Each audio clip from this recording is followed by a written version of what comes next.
Kita beralih ke informasi lain, Bali United melengkapi 3 slot pemain asing dengan merekrut striker asal Australia, Ndumba Makece untuk satu musim.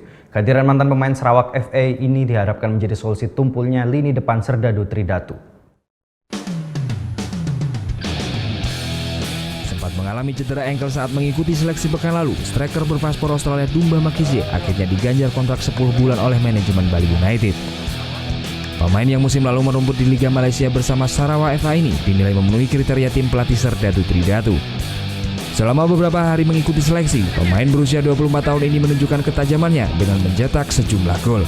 Setelah cedera ankle-nya pulih, manajemen Bali United pun segera mengontrak Makece untuk dipersiapkan tampil di 2 laga terakhir Piala Presiden Grup 4. All players starting from zero, so everybody can show how good he is. So it doesn't matter he must be good for Bali United, not for me. So everybody have to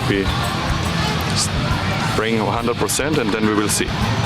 Pemain kelahiran Zambia yang mengawali karirnya di Liga Australia ini sudah tak sabar memulai debutnya bersama Serdadu Tridatu. Makece akan tampil maksimal dan berusaha mencetak gol untuk membayar kepercayaan pelatih dan manajemen Bali United. I hope to help the team finish a bit higher than last year. Hope to help them by scoring as many goals as possible and helping the team win games. Laga melawan Pusamania Borneo FC dan Barito Putra menjadi ujian bagi Makece karena jika gagal tampil menawan, manajemen Bali United bisa mendepanya usai Piala Presiden.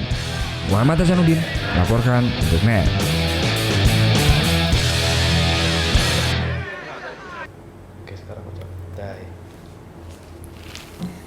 Udah selesai kan nontonnya? Nah, jadi jangan lupa buat like, komen, dan subscribe ya.